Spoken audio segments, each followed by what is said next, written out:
welcome, welcome. I hope you guys are as excited as I am about this very special conversation that I have going on today with the amazing, the wonderful, the incredible, someone I truly admire for who she is and the work that she's doing in this world, Jennifer Justice, affectionately known as JJ. Hi, Jennifer. Thank you for being with us today. Hi, thank you for having me. Very excited and honored. Thank you.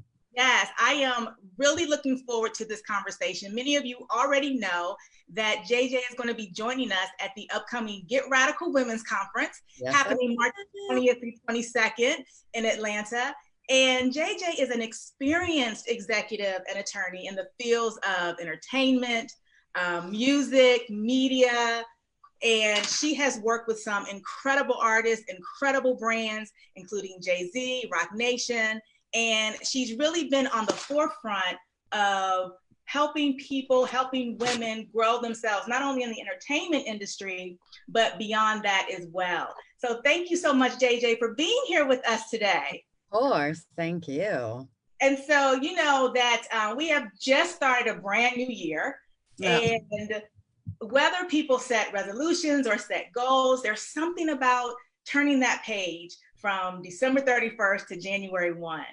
And we're wrapping up this first year of this first month of the year, as well as moving into a new decade. So first off, tell me, do you make resolutions? Do you set goals? Do you have any New Year rituals?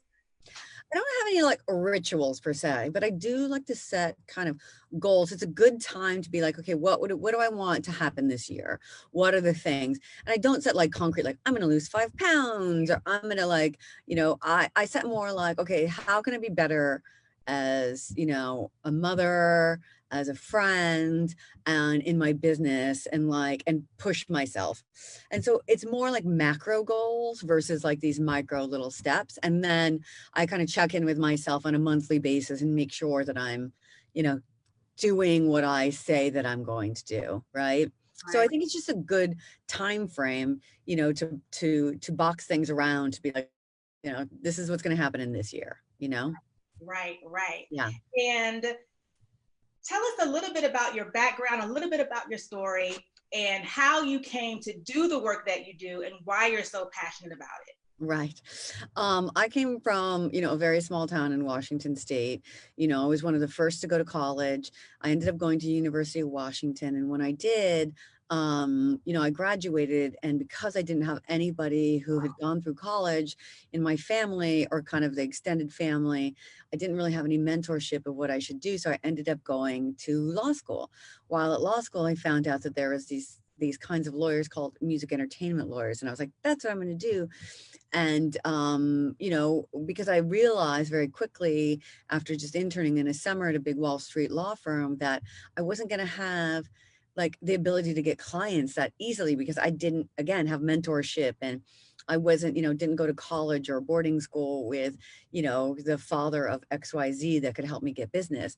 So I was like, I knew I could do it through in musicians because most of us came from the same background. So that's exactly what I did. And I started as a music attorney in this law firm called Cotico, Carroll, Guido and Groffman.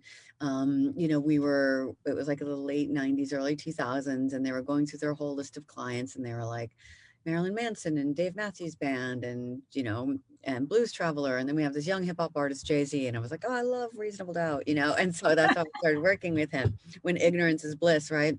Right. And so, in the music industry, the lawyers have a pretty big role in their artists' careers because their agents only service one area, which is the live performances. So, I really got a firsthand look into the business side of all of the music industry. So, I grew up in the business. I just started accumulating more and more clients.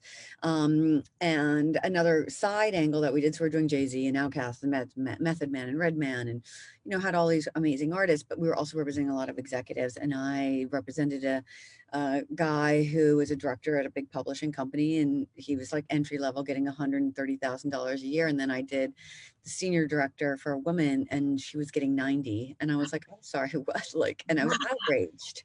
And I was Yeah. like, no one else seemed that outraged about it though. And I was like, why is this okay with everybody? Like, she's a woman and she's getting less money. And so it was always kind of my passion on the side to have gender equality. And then, I did the deal for Jay-Z to start RocNation. Then I came in house. I was the general counsel there. Then I became the EVP. Jay-Z had turned his hobbies into businesses. I had a big part in a lot of that. And then I, segued that into in RocNation of helping other artists do the same.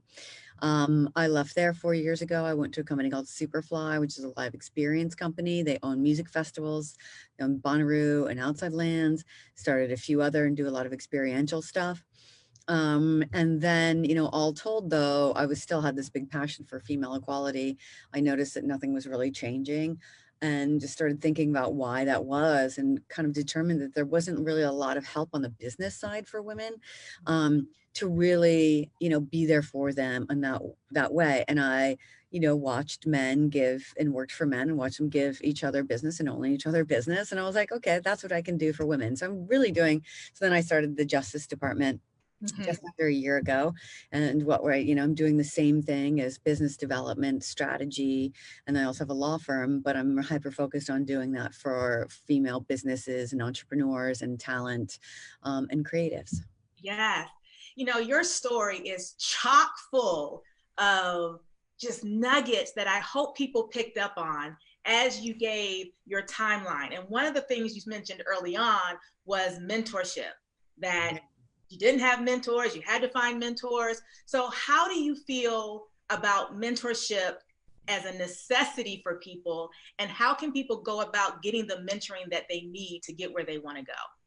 Well, I think I like to have since evolved around that, and I see it more as like sponsorship, right? Because it really should be a two-way street. You should be getting something from each other. I think, what is always worked for men is that they know that they're bringing up the next generation. I liken it to sports where it's like you have the rookie and then you have the star, right? The star was once a rookie, they come up and then they know that they're going to be eventually replaced by these rookies, but you have to work as a team and you have different experience levels and you should be, trying to help each other out no matter what. And I think it's that kind of partnership that you both should be getting something out of it. And it's not just like, I'm giving you all this access, but like we both have to be working towards something bigger, and that's really what it is. And what advice do you have for people who are seeking mentors or seeking sponsorship, and how to begin to go about making those connections and connecting with those who are in a position to be that sponsor for them? Well, if it's somebody looking for one, then I would say, look, don't look to one person, right? You don't know what they're going through at any given time. You know what I mean? It's like everyone knows when you have young kids, it's crazy. And then, if they're out, so think about like 10 to 20 different ones that you can reach out to on a LinkedIn or whatever. But also it's like, know what you're going to ask, and be very direct about it. Like, I want to know these XYZ things. How did you do X, Y, and Z? Sometimes you're like, so I just wanted to know all about you. And I'm like, but that's like, I'm really busy, you know what I mean? And I got here, so you can't do it in a way that's just, not very like totally calculated, Right. and Yeah. make sure it's like something that can help. It's like nice to just meet people like, oh, I just want to meet you because you're like famous, but it's like, okay, well, I have no idea what you're doing over here in this kind of area of XYZ. So, it should be somebody that has some practical applicability to it, Yes, yes. And the other piece of your story that I thought was so valuable was taking on people in their infancy stages and being with them as they grow and as they continue to build their brand or build their business. And what was it? Did you see something in Jay-Z or some of the artists that you were working with that said, yes, this is going to go somewhere? Or was it more of going with the flow as they built their brand?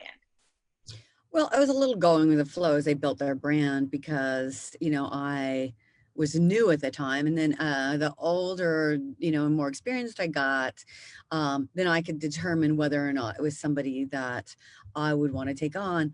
What I would say to them is like, if you're not working as hard as I am every week, then I don't really want to, it's not like you hire an attorney. It's like, go back and create the magic. You know what I mean? It's like, this is a team effort and people might have their lanes, but if you know somebody that's in somebody else's lane, that doesn't mean like you just you know, go, well, why didn't you do that? Like, we all have to be working together as a team. And then, you know, for me now, it's more like, I have to work with women who really are committed to this cause of female equality, and really understand there's a real problem here. And like, and it's never going to get resolved unless we all work on it on a real, like, almost emergency basis, you Yeah. know? Yes.